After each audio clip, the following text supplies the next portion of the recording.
तो कैसे हो आप लोग। तो सबसे पहले आप सभी लोग को जय श्री राम। तो इस समय आप देख ही रहे हैं कि भारत में क्या हो रहा है, ठीक है, हमारे देश में क्या हो रहा है, हमारे देश को किधर जाना था चाहिए था और किधर जा रहा है, ठीक है। तो इस समय तो एक ही चीज़ टीवी चैनल पे आप और कोई दिखाने के लिए कुछ रह ही नहीं गया है, कोई और लग रहा है देश में कोई समाचार ही नहीं आ रहा है, सिर्फ एक ही हमारे जो बाबा जी हैं वही आ रहे हैं, ठीक है।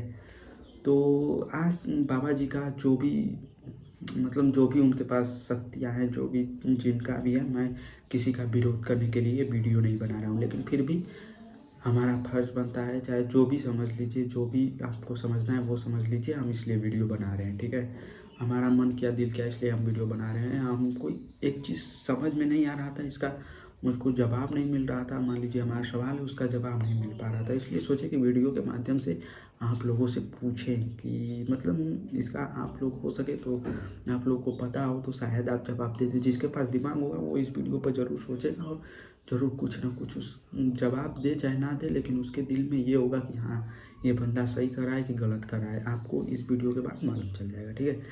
तो मेरा सवाल यही है कि हमारे देश में बहुत पहले से ही बड़े बड़े बाबा बाबाएँ नहीं कहना चाहिए था, वो हमारे पूर्वज रह चुके हैं, जो भी समझ लीजिए।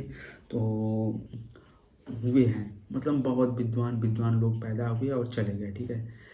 लेकिन फिर भी हमारा देश इतना पीछे रह गया। हमारे देश में राख से भी ऊर्जा पैदा कर देते हैं लोग। अब कैसे पैदा करते हैं ना हम जानते हैं ना आप जानते हो, जानते तो वही लोग हैं। तो राख से पैदा कर देते हैं, कुछ भी कर सकते हैं, किसी का भविष्य बता देना, कुछ भी कर देना, भले अपना समझ रहे हैं ना। हाँ, तो यही है कि मतलब हमारा देश इतना पीछे क्यों है, जब हमारे देश में विदेशी लोगों से ज़्यादा पावरफुल लोग पैदा हुए हैं, थे, रहेंगे, ये तो चलता ही रहेगा। तो हमारे देश को इतना पीछे क्यों रहना चाहिए। हमारे देश को इनके हिसाब से जब इतने विद्वान लोग हैं तो हमारे देश को सबसे ऊपर रहना चाहिए, मतलब सबका मुखबिर बनकर रहना चाहिए, मतलब हमारा देश जो कहे वो सारे देश का करे, ऐसा बनकर रहना चाहिए। लेकिन नहीं, हमारा देश तो चौथा पाँचवा नंबर पर इस समय आता है। पहले से मान लीजिए कुछ सुधार हुआ है, लेकिन चौथा पाँचवा नंबर पर हुआ है, ठीक है। जबकि हमारा देश जैसे इस समय अमेरिका है, रूस है, उनसे ऊपर रहना चाहिए थे हमारे देश को, लेकिन नहीं, इतने विद्वान लोग रहते हुए भी हमारा देश चौथा पाँचवा नंबर पर हुआ। ये लोग कहाँ चले जाते हैं जब हमारा देश कई सालों तक कभी अंग्रेज गुलाम बनाए रखे, कभी मुस्लिम आए मुस्लिम को गुलाम बनाए रखे, हमारे देश पर राज किया, हमारे देश का पैसा लूटे और चले गए। इतने सालों तक ये लोग कहाँ रहते थे नहीं पता, ना आपको पता है ना हमको पता है। जब देश की आर्थिक स्थिति जो भी बेकार थी तो ये लोग कहाँ थे। जब इनके ऊपर, अब नहीं कहना चाहिए, लेकिन अब जिसके पास दिमाग होगा वो सोच सकता है इस बात पर, नहीं तो जिसके पास नहीं होगा वो तो कुछ भी कह देगा कि नहीं ये विरोध कर रहा है, ये कर रहा है, वो कर रहा है। मेरा किसी के दिल के ठोस पहुंचाने का मतलब नहीं है, ठीक है, क्योंकि मैं भी खुद ही एक हिंदू हूँ। मैं अपना देश को चाहता हूँ कि वो मुकाम पर जाए जहाँ पे कोई नहीं पहुँच पाया है, ठीक है।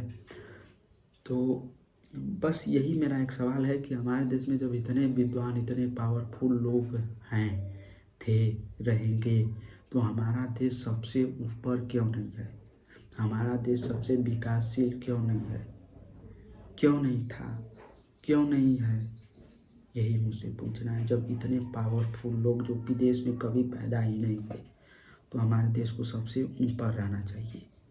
अगर दिमाग हो तो मैं क्या सोच कहना चाहता हूँ आप समझ सकते हो, दिमाग हुआ तो समझ जाओगे पक्का कि मैं क्या कहना चाहता हूँ, ठीक है। तो आप देखिए, इतने विद्वान रह के भी हमारा देश चौथा पाँचवा नंबर पर आ रहा है। इतने कई सालों तक कुछ मुसलमान आकर राज किए, कुछ अंग्रेज राज किए, सारा पैसा लूट कर लेकर चले गए, और ये लोग आते हैं कुछ भी कर चले जाते हैं। तो इस वीडियो के बाद देखिए क्या होता है। तो चलिए, तब तक के लिए जय श्री राम, और फिर मिलते हैं वीडियो।